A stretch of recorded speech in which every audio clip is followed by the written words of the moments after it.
tema é sobre esse tema além da presença, e você vai entender por quê. A gente vai falar sobre isso, da convivência à comunhão. Veja que coisa impressionante.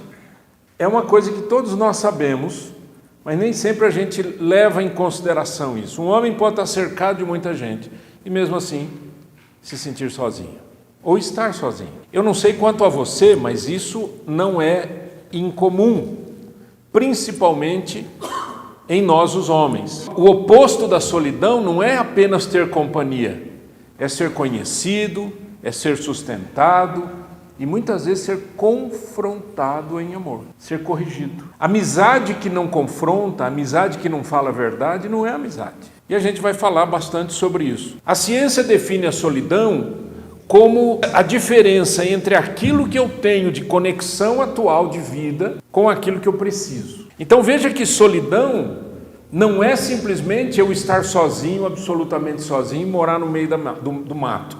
Solidão é quando eu tenho um gap, eu tenho uma lacuna, que ela não é suprida a não ser que eu tenha amigos de verdade. Eu tenho estudado sobre esse assunto e eu tenho descoberto muita coisa incrível sobre isso, e estudos de grande proporção que falam principalmente da solidão dos homens. A gente já esteve falando um pouquinho sobre solidão e mostrando para você que a solidão mata mais que uma pessoa que fuma 15 cigarros por dia. É assustador. Ora, existem comportamentos que sabotam a nossa conexão.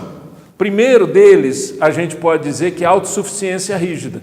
É quando eu digo para mim mesmo e digo para qualquer pessoa, eu não preciso de ninguém. Não é típico da gente, de homens? Eu não preciso, eu me viro. Eu não preciso de ninguém. A segunda é a restrição emocional. É a incapacidade de abrir o coração. É a incapacidade de não conseguir falar, expressar os meus sentimentos. E se você parar para perceber, a questão da incapacidade de expressão de sentimentos, ela é muito maior no homem do que na mulher. Nós somos mais fechados. A gente acha, no fundo, que se a gente se abrir, nós estaremos absolutamente frágeis, né? E não é isso, isso não é verdade. E outra coisa é a dificuldade de pedir ajuda, é o bloqueio em sinalizar vulnerabilidade ou sobrecarga. É quando eu digo, eu preciso de ajuda. A primeira pergunta que eu fiz para vocês tem a ver com isso. Às vezes você diz assim, não, eu até peço ajuda. Mas a gente pede ajuda para coisas que são superficiais. A gente pede ajuda para aquilo que não vai gerar em mim nenhum tipo de fragilidade, entendeu? De vulnerabilidade. A gente pede ajuda. Me ajuda com isso, me ajuda com aquilo, eu estou precisando disso, precisando daquilo. Mas a gente não abre o coração. Alguém, estudando sobre níveis de comunicação, disse que pelo menos há 5 níveis de comunicação. Os 5 níveis são, primeiro, o de cima é o mais superficial. É aquela comunicação superficial, que a gente só fala o básico. O que é o básico? Oi, bom dia, tudo bem? Como vai? Vai bem, não vai bem? Está tudo bem, está tudo certo. Esse é o nível superficial. O segundo nível é o nível quando nós queremos comunicar alguma coisa e o fazemos através de terceiros. Ou seja, não que outras pessoas vão fazer essa comunicação, mas a gente vai falar uma coisa que a gente quer falar, trazendo para a conversa um terceiro. Você viu fulano de tal? Você conhece aquele cara em tal lugar assim? Rapaz, você não sabe o que ele fez. Ele fez. Está sempre fora de mim. Esse é o segundo nível de comunicação, que é um nível ainda bem superficial. O terceiro nível de comunicação é o nível em que eu começo a dar opiniões. Esse nível de comunicação é um nível de comunicação que pouca gente entra nele. Você vai dizer, não, eu dou opinião de tudo, não sei o quê. Não é bem assim.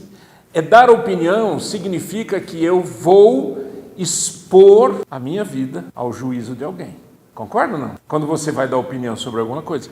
O quarto nível da comunicação é o nível dos sentimentos. E o quinto nível da comunicação é o nível mais profundo, que na verdade a gente não fica lá, mas é um nível em que ele acontece por causa de um trauma, uma situação difícil, uma comunicação difícil, um problema que a gente enfrenta. A maioria dos casamentos não passa do terceiro nível.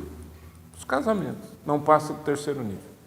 Nível 1 superficial, terceiros e opinião. E muitos homens deixam de fazer de dar a sua opinião dentro de casa, porque a esposa, que tem mais facilidade de expressar-se verbalmente, ela acaba aniquilando qualquer tipo de opinião que você tenha. Você não, eu não acho que é assim. Você não acha que é assim porque você é chato, seu pai era assim, sua mãe era assim, e o homem vai ficando quieto, e fica só nos 2 níveis de comunicação. Esses 2 níveis de comunicação é igual a zero. É igual a zero. Agora, quando foi a última vez que você... Estou falando para o casal primeiro, para o casado. Quando foi a última vez que você desceu ao nível dos sentimentos com a sua esposa? Que você não falou de uma coisa que você acha, mas de uma coisa que você sente. Não precisa responder, mas eu quero que você pense sobre isso. Quando foi a última vez que você fez isso? Quando foi a última vez que você conversou com um amigo e abriu o seu coração? Por exemplo, falar de medo, de insegurança, de dificuldade de cumprir alguma coisa, de tentação. Quando foi a última vez que você fez isso? Percebe como é difícil fazer isso? Porque é nível profundo de comunicação. E o que eu quero propor para você é que esses 3 aspectos aqui são bloqueadores desse nível de comunicação. Ele pode servir com você e com sua esposa, com você e com seus pais, com você e com um amigo, que seja, mas a autossuficiência. Eu não preciso de ajuda. Olha, se eu não preciso de ajuda, por que eu vou me abrir? Não gosto de me abrir e não quero pedir ajuda. Tenho dificuldade de pedir ajuda e me sinto mal se eu tiver que pedir ajuda. Ora, quando eu vivo num nível mais superficial, o nível superficial, que é o nível apenas da informação, eu vou tratar temas periféricos. Trabalho, futebol, negócio, rotina familiar, notícias. Rotina familiar, notícias. Eu vou tratar de temas periféricos. Resultado, apenas uma troca de dados sem exposição pessoal. Então, por que o homem gosta tanto de falar de futebol, falar de carro, falar disso? Porque é uma forma de se esconder. Eu não preciso falar de mim quando eu falo de outra coisa. Você viu nessa Copa aí? Todo mundo tem opinião sobre tudo. Quem é melhor, quem é pior, quem comprou, quem vendeu, quem é bandido, quem não é bandido. A gente tem opinião sobre tudo, mas a gente não fala da gente. A gente fala de outro. A vida, numa comunicação de vida, eu vou impactar corações. Eu vou falar de medos, de fardos ocultos, de estado espiritual, de lutas reais. E o resultado é o que vai acontecer dentro de mim. Então, quem conhece a versão de você que não aparece em público? Quem? Quem você tem de amigo que conhece quem você é de verdade? Se você é casado, a sua esposa conhece você de verdade? Seu irmão conhece você de verdade? Seu pai, sua mãe conhece você de verdade? Quem conhece você de verdade? Conhece o seu coração. Há um texto da Bíblia que não é especificamente sobre amizade, mas eu quero tirar daqui alguns princípios, que é Hebreus 3, 12 e 13. Você quer ler comigo em voz alta? Pode ser? Cuidado, irmãos, para que nenhum de vocês tenha coração perverso e incrédulo que se afaste do Deus vivo. Pelo contrário, encorajem aos outros todos os dias, durante o tempo em que se chama hoje, a fim de que nenhum de vocês seja endurecido pelo engano do pecado. De novo, ele não está falando aqui sobre amizade, mas eu vou tirar daqui princípios espirituais importantes. Por exemplo, para eu criar uma amizade, eu preciso de alguém que abra o coração, que se revele. Eu preciso de alguém que ouça o que eu estou falando. E eu preciso ser acolhido. Concorda ou não? Senão não tem conversa. Se eu falo de futebol, alguém está ouvindo e já não aguenta mais esse papo furado, E não há acolhimento. Mas se eu falo do meu coração, alguém vai me ouvir, vai responder genuinamente, e aí eu vou me sentir acolhido. Então, sem esse ciclo, existe apenas convivência e nunca amizade profunda. É por isso que eu falei que o homem pode estar sozinho, no meio de muita gente. Como é que a gente se preserva, como espiritualmente? A amizade cristã não é apenas companhia para dias difíceis, é um mecanismo vital de sobrevivência. Eu quero trazer isso aqui para você como um desafio. Mecanismo de sobrevivência. Eu não preciso de amigos para dizer que eu tenho um amigo. Eu preciso de amigos para sobreviver nesse mundo difícil. Gente que eu abro o meu coração. Para um amigo, muitas vezes você vai falar coisas que você não fala para sua esposa. Por quê? Porque é um homem. E ele vai talvez entender um pouquinho mais do que uma mulher vai entender as suas dificuldades, as suas dores, as suas lutas. Pensa nisso como um mecanismo de sobrevivência. Então, 4 implicações daquele texto que a gente leu. Primeira implicação, ele diz: tenham cuidado. Eu preciso ter atenção para reconhecer a minha vulnerabilidade. Todos nós aqui somos vulneráveis a alguma coisa, não é? Eu vou brincar com vocês. Vocês se lembram que o super-homem vocês sabem que ele não existe, né? Então, o super-homem, vocês lembram que o super-homem tem uma fragilidade, não tem? Que chama-se Kryptonita, que é aquela pedra verde e tal. O homem mais forte do mundo, a hora que chega perto daquela pedra, ele dobra o joelho, não aguenta, né? Quem é a sua Kryptonita? O que é a sua Kryptonita? O texto diz: cuidado. Tenha cuidado significa: fique atento àquilo que pode puxar o seu tapete. É dinheiro? É sexo? É a tentação de jogar? Nós estamos numa fase agora perigosíssima no mundo, que é essa fase das bets, essas jogatinas todas. Isso tudo é simplesmente... Eu me lembro um cara falando, desculpem o que eu vou falar, eu estou apenas repetindo o que alguém falou, então me perdoe pela palavra. Mas ele disse assim... eu vou explicar para vocês o mecanismo das bets. Tem alguém que cria bet, tem um trouxa que joga e tem um problema que vai sobrar, que é a pessoa ficar sem nada, porque ela fica sem nada mesmo. Um dia um amigo chegou para mim e falou assim: Nácio, você conhece alguém que pode ajudar meu filho? Eu estou desesperado. Eu falei: o que aconteceu? Eu disse: meu filho adolescente, ele apostou na internet, eu não sabia, ele apostou um pouquinho, ganhou. Apostou mais um pouquinho, ganhou. Apostou mais um pouquinho, ganhou. Apostou um tantão, perdeu. Pediu dinheiro emprestado para a avó. Apostou, perdeu. O buraco foi crescendo. E ele disse: a hora que eu descobri, eu tive que pagar uma dívida enorme de um filho adolescente. Olha que luta. Eu conheci um rapaz, convivi com esse rapaz, conheci essa família, muitos anos atrás. Um filho, casou-se, eu acho que já tinha filho, eu não me lembro exatamente. Entrou nisso, só que a situação dele foi muito pior. Além de perder tudo, ele se matou. Qual é a sua Kryptonita? É mulher? Sua Kryptonita é o quê? É a raiva? Sozinho você não vence. Tudo bem? Estão entendendo isso que eu estou falando?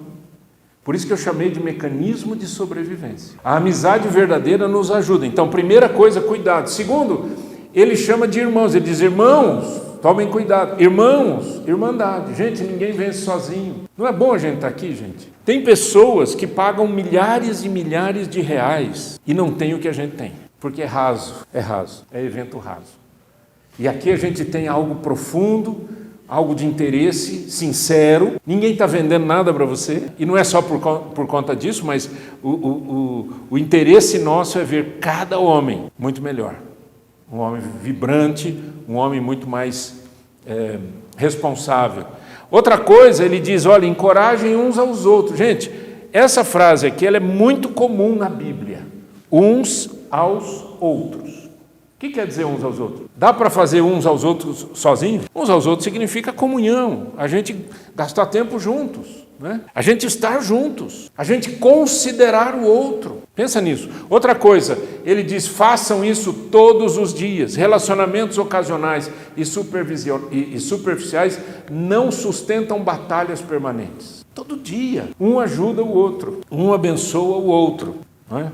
Eu estou numa fase da minha vida que muita gente, não poucas, muita gente, essa semana já ouvi mais um caso de pessoas que se separam por causa dessa fase que eu estou, que é a fase em que a gente não tem filho em casa, só está o marido e a mulher. Acontece que quando eu estava com 38 anos de idade, ou seja, 30 anos atrás, como passa o tempo, 30 anos atrás, eu tive um burnout. Lembra que eu falei do 5º nível de comunicação, que é o trauma? Foi o meu trauma, minha depressão muito forte. Quando eu bati lá embaixo, não tinha para onde correr, eu só encontrei uma pessoa para me ajudar, minha esposa. E eu comecei, nesse período eu tinha 15 anos de casado, nesse período eu comecei pela primeira vez, eu não tenho vergonha de falar disso, eu comecei a abrir meu coração com a minha esposa. 15 anos de casamento. Eu comecei a falar de sentimentos, de medos, de angústias, de temores em relação ao futuro, de frustrações. Sabe o que aconteceu 30 anos depois? Estou eu e minha esposa. E a gente tem uma conexão de profundidade. Graças a Deus por isso. Por que eu digo que muitos casais se separam? Porque vivem em função dos filhos. Vivem em função do trabalho. Vivem em função das contas. Vivem em função de coisas exteriores. Mas não gastam profundidade de relacionamento, não são amigos. E quando não são amigos, os filhos vão embora. Não tem aquele peso que tinha. Um olha para a cara do outro e fala assim: por que nós estamos juntos? Quem é você? É uma boa pergunta. Quem é você? Perigoso, né? O homem precisa ter um equilíbrio na vida entre a responsabilidade. Você não vai abrir mão da sua responsabilidade de homem e a questão da autossuficiência. Então, eu sou forte o suficiente para não precisar de ninguém? Não sou. Mas, ao mesmo tempo, eu tenho a responsabilidade de assumir isso daqui. Então, você precisa equilibrar isso.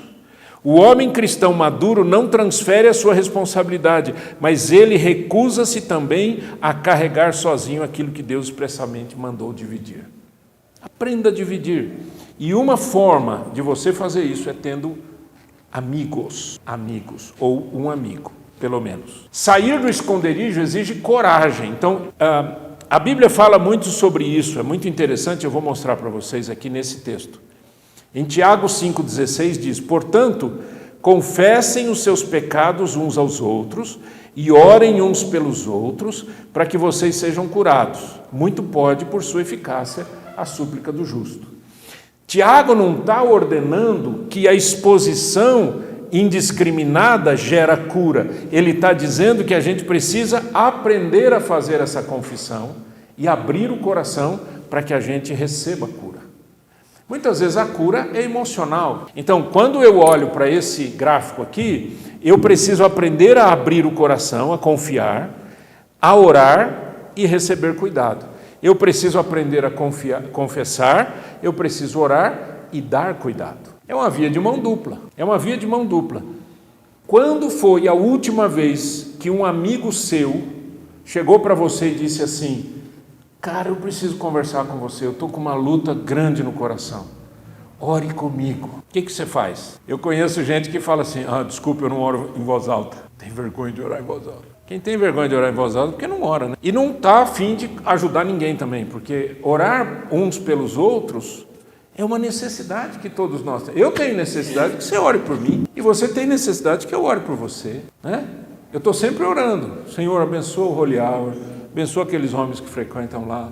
Você nem sabe, mas Deus está abençoando a sua vida por conta disso. Mas eu tenho certeza que eu não sou o único que faz isso. Muita gente faz isso. Mas eu preciso também, além desse geral, né, essa coisa meio genérica, eu preciso ter um amigo para a gente abrir o coração. Leia comigo esse versículo de Provérbios, depois o de Gálatas. Vamos lá? Melhor é a repreensão franca do que o amor encoberto. Leais são as feridas feitas pelo que ama, porém os beijos de quem odeia são enganosos. O que quer dizer isso? Cuidado com aqueles que jogam confete em você. Eles podem estar querendo apunhalar você pelas costas. Mas o amigo verdadeiro, ele fala para você as coisas. Ele fala a verdade, ele abre o coração. Parece, mas não é. Irmãos, vamos ler juntos aqui? Irmãos, se alguém for surpreendido em alguma falta, vocês que são espirituais, restaurem essa pessoa com espírito de brandura, e que cada um tenha cuidado para que não seja também tentado. Um ajuda o outro. Vocês já viram como nós somos maus quando alguém erra perto da gente? Quando alguém erra perto da gente, nós somos rápidos para rotular, julgar e jogar no lixo. Pensa nisso. Pensa se não é verdade. A gente sobe no banquinho, como diz o outro, né? E a gente se sente mais importante. Você não é, cara. Todos nós estamos no mesmo barco, precisando de ajuda. Uma amizade que apenas concorda pode oferecer conforto, mas dificilmente vai produzir correção e crescimento. Deus quer que a gente tenha isso. E uma forma da gente fazer isso é o desafio que eu tenho trazido para vocês, que a gente chamou de Role 45. Eu já contei a história do Role 45, vou contar de novo. Role 45 é uma reunião de 45 minutos. Pastor, 45 minutos a gente não consegue. Cada vez que eu converso com meus amigos, 2 horas. Tudo bem, chama de 45 mesmo e manda pau. A verdade é a seguinte: o que a gente precisa é deixar de falar de amizade e fazer amigos. A gente precisa deixar da superficialidade, né? Então, por exemplo, aqui um guia. Imagina o seguinte: 15 minutos eu escuto, 15 minutos a gente conversa, 15 minutos a gente sustenta, aí já deu 45, né? Ah, mas aqui é muito pouco, 15 minutos. Põe 30, mais 30, não tem problema. O importante é você pensar o seguinte: o que é que significa um tempo junto assim? E você pode fazer isso toda semana, cada 15 dias, uma vez por mês. Mas marca na sua agenda. Por exemplo, essa semana, você quer conversar com quem? Marca na sua agenda. Ah, eu quero conversar com fulano. Então liga para o fulano. Marca na agenda. Quando eu quero conversar com alguém, eu ligo para a pessoa e marco na agenda. Tudo bem? Pode ser. Dia tal, tal hora. Beleza. Vai para a minha agenda, porque a minha agenda também eu tenho que administrar. Então, querido, não busque apenas amigos. Torne-se um irmão confiável. Pensa naquela frase que a gente falou: se alguém estiver se afastando da verdade, se alguém estiver se afastando de Deus, quem vai perceber isso? Isso é sério demais. Há pessoas, deixa eu dizer isso para você, e eu vou terminar com isso. Há pessoas que são tão fechadas, que se morrer ninguém fica sabendo. É verdade. E também ninguém liga. Por quê? Porque a pessoa nunca ligou para ninguém, a pessoa também não marcou nada com ninguém, não conversou com ninguém. Então eu quero incentivar você. Nós vamos falar muito sobre isso ainda, mas eu quero incentivar você a pensar sobre isso. Pode ser amigo daqui, mas pode ser um amigo que você tenha já há algum tempo. Não importa, de onde seja. O que importa é que você não pode ficar sozinho. Entendeu isso? Vamos orar? Pai, em nome de Jesus, oramos, crendo que a Tua palavra é a verdade e a Tua palavra ensina para a gente a importância da amizade. Tua palavra diz: como ferro afia o ferro, assim o homem é seu amigo. Um relacionamento de maior vulnerabilidade, ao mesmo tempo de muita cura, muita bênção, muito progresso. A minha oração, Senhor, é que cada um de nós tenha no mínimo um amigo verdadeiro, mas que a gente não fique esperando acontecer, que a gente produza essa amizade. Em nome de Jesus, amém.